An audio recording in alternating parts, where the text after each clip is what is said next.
सुमित्रा जी के दो बेटे थे। उनके पति का देहांत पहले ही हो चुका था। दोनों बेटों की शादी हो गई थी। सुमित्रा जी अपने बेटों और बहुओं से बहुत खुश थीं। दोनों बहुओं से खुश होकर अम्मा जी ने अपने जेवर उतार कर दोनों को दे दिए। पूनम और सुधा ने कहा भी, आप पहनिए अम्मा जी, हमारे पास तो गहने हैं।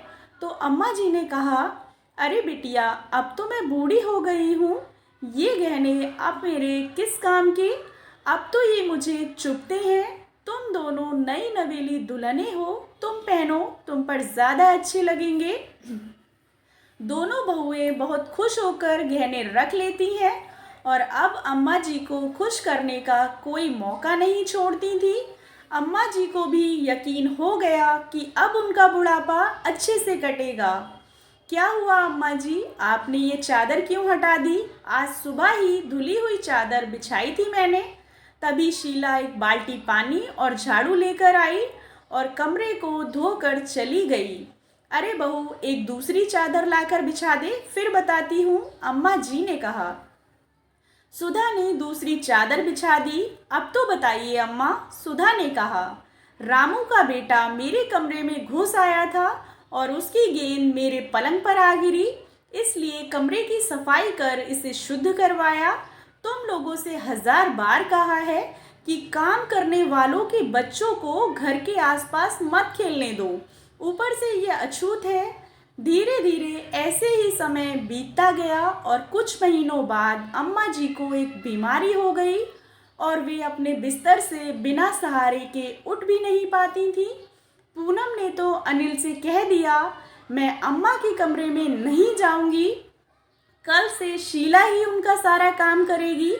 1-2 दिन साफ सफाई करने के बाद शीला ने साफ मना कर दिया, मैं नहीं जाऊंगी अम्मा के कमरे में, मुझे घिन आती है। 2 दिन हो गए कमरे की सफाई किए हुए, कोई तैयार नहीं हो रहा था अम्मा की सेवा करने के लिए। अम्मा पूनम बहू, सुधा बहू की रट लगाए रहती, लेकिन कोई ना कोई बहाना बनाकर दोनों उनको टाल देती। सुधा ने बड़ी बहू पूनम से कहा, दीदी, अब मुझसे अम्मा जी का कमरा साफ नहीं किया जाता, कितनी बदबू आती है। हाँ छोटी, तू ठीक कहती है, मैं सोच रही हूँ क्यों ना ये बात तारा से कही जाए, जो बूढ़ों की सेवा करने के लिए तैयार रहती है। पूनम ने कहा, दीदी, पर अम्मा जी मानेंगी? वो तो नीची जात का छुआ पानी भी नहीं पीती। सुधा ने कहा, खूब मानेंगी, पूनम ने मुस्कुराते हुए कहा। तारा तलाकशुदा थी और बिल्कुल अकेली थी, लोगों के घर काम कर अपना गुजारा करती थी। अगले दिन दोनों बहुओं ने अम्मा जी की लंबी उम्र की कुशलता हेतु तीर्थ यात्रा के नाम पर घर से निकल गईं और अपने मायके पहुंच गईं। 1-2 महीने ठाठ से गुजारे।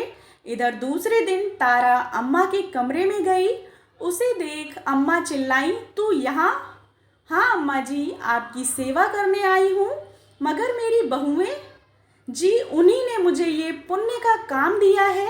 आप तो हमारे लिए भगवान के समान हैं, आपकी सेवा से हमें पुण्य ही मिलेगा।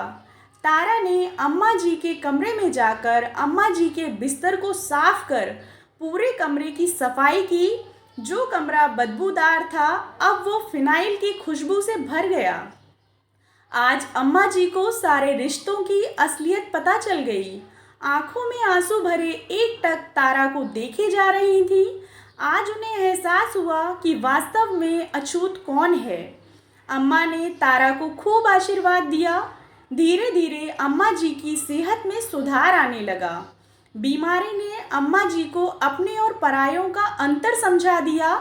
अम्मा जी के ठीक होने की खबर सुनते ही दोनों बहुएं मायके से वापस आ गईं और अम्मा जी से कहा, भगवान ने हमारी प्रार्थना सुन ली और देखिए आप बिल्कुल ठीक हो गईं।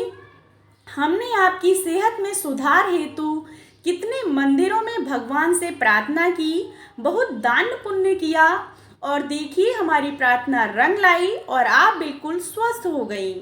तभी वहाँ तारा आई और अम्मा जी के कमरे की सफाई कर उनके लिए खाना बनाने लगी।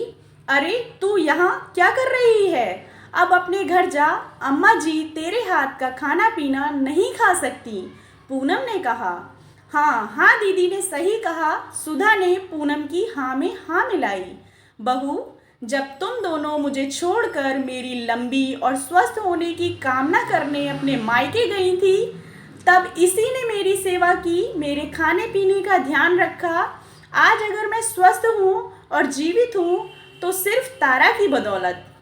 मैं ही पागल थी जो ऊंच नीच का रोग लगाए बैठी थी, लेकिन अब मेरा पापी मन भी पावन हो गया है। आज से तारा ही मेरी देखभाल करेगी और मेरी सारी जायदाद की वारिस भी यही होगी। मैंने इसे गोद ले लिया है। पूनम और सुधा बहू, तुम दोनों को जो गहने मैंने दिए थे वो तुम तारा बेटी को दे दो। देखो इसकी कलाई, गला, कान सब सूना पड़ा है, अम्मा जी ने कहा। अंतिम बात सुनते ही दोनों बहुएं चक्कर खाकर गिर पड़ी। दोस्तों, व्यक्ति कर्म से महान होता है, जन्म या जात पात से नहीं। इसलिए हमें अच्छे कर्म करने चाहिए और अपने माता पिता की सेवा करनी चाहिए। आशा करती हूँ आपको कहानी पसंद आई होगी। कहानी पसंद आई हो तो चैनल को सब्सक्राइब करें और कहानी को लाइक एंड शेयर करें। कहानी सुनने के लिए आप लोगों का बहुत बहुत धन्यवाद।